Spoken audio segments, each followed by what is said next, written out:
market investing used to be just for big institutional traders, but that is changing. With me is Mark Gatto, the co-founder and co-CEO of CION Investing, to talk about this. And first, let's just clarify, what is private alternative investments? What all does that include?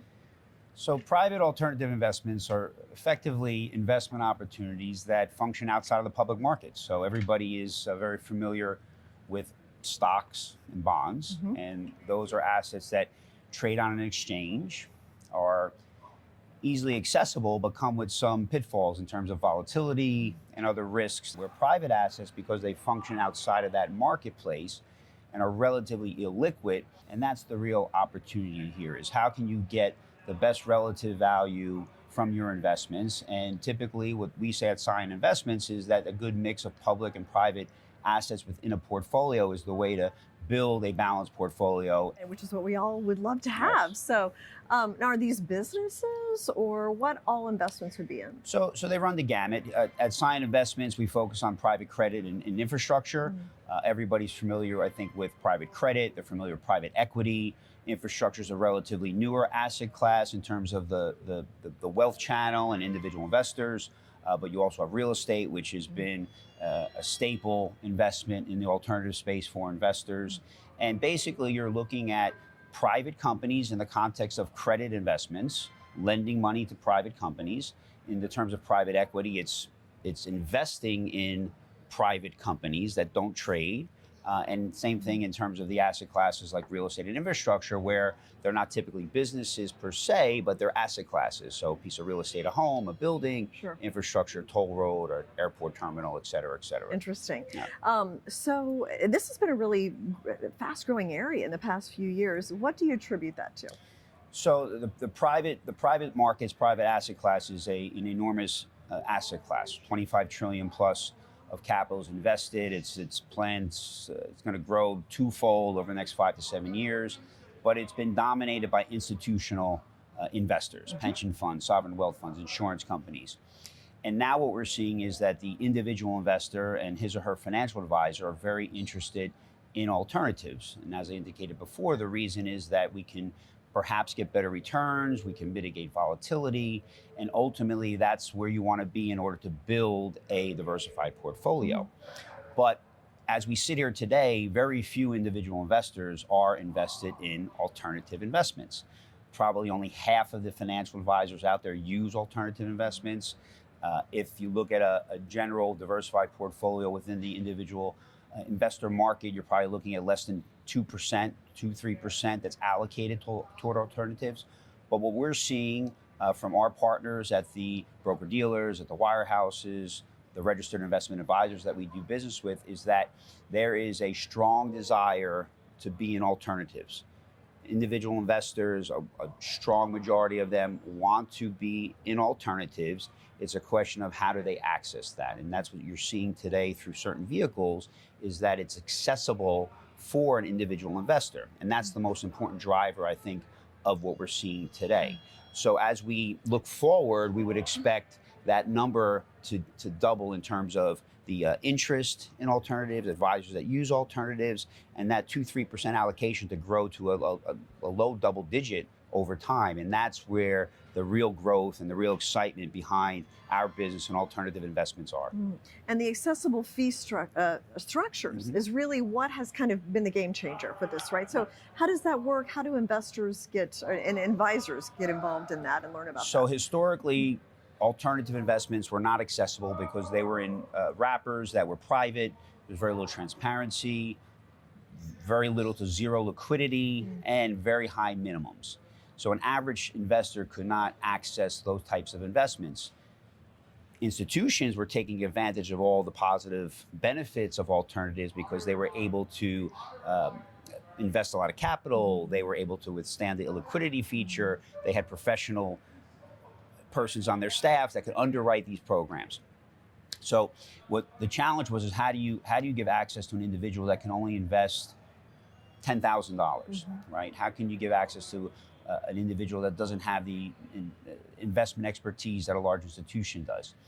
And what we were able to do through certain wrappers that are available to us as managers is really give that individual access through an interval fund structure, through a business development company, typical closed-end fund provides that opportunity, and that's what we do today, and that's why we're seeing this growth, is that investors can get in for as little as $2,500. Wow. There's transparency in these products. The products that we sponsor are mostly registered and regulated funds, so that gives a level of comfort to the financial advisor that there's some oversight on these products.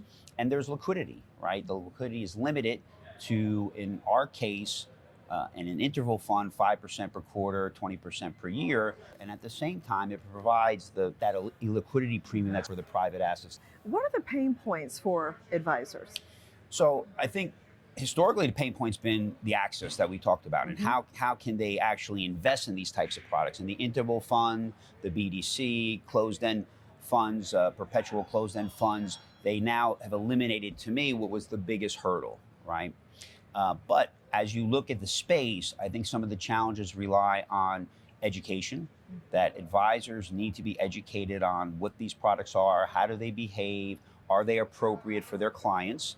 And that's something that we spend a lot of time on at our firm, is really educating not only our people so that they can articulate the opportunity to financial advisors, but helping those financial advisors understand the product so they in turn can talk to their clients and get them comfortable with what we're doing. I think another challenge is the fact that there is a lot of interest in this industry.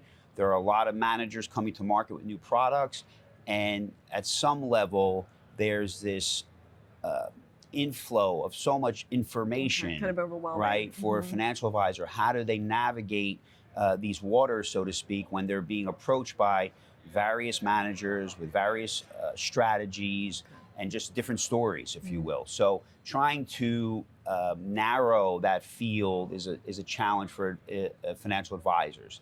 And again, we like to think that we are at the forefront of helping them do that by being a alternative investment solutions provider, where we can sit down with an advisor, understand what their problems are, what they're looking for their portfolio, and offer them a reasonable solution to that. And that's what we're doing at our firm. And I think a lot of the investment managers in this space are trying to do that, to become partners with the financial advisor so that they can have a long-term relationship. And help educate them, which Yes. it sounds like it's one of the obstacles. This has been a very volatile year, to say the least. A lot of uncertainty. Uncertainty, yes. What have you found is resonating with investors in terms of what you do? And is there, I don't know, some kind of comparison to what we've seen in the public stock market versus what you offer? Well, I would say that these times are exactly why we advocate for private investments, private assets. Because private assets have the ability to dampen the volatility. They're not as sensitive to the news cycle. And that's what we're seeing today. We're seeing a lot of overreaction to information.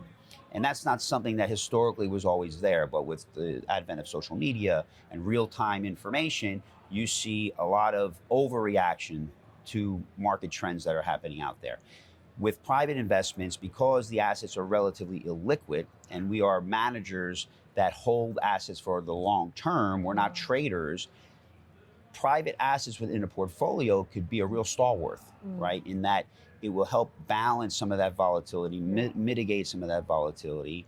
And then if you're with the right manager and the right strategy, these types of markets breed opportunity for us. And we're able to go in there and take advantage of some of the technicals that are happening, the volatility that we see, and building the right types of alternative investment strategies that can take advantage of these types of markets is really where we shine. And that's why we believe that investors really need to consider having a appropriate amount of alternatives in their portfolio. Now, can they go to your website and just kind of learn more if they just want to see how this works? You can go to CION Investments.com, learn about the alternatives in general. There's a lot of education about the markets and the types of opportunities that are available, and then obviously all the funds that we manage and offer to our clients. Fascinating. Mark, thank you so much. Thank you, Thanks. Jane. Pleasure.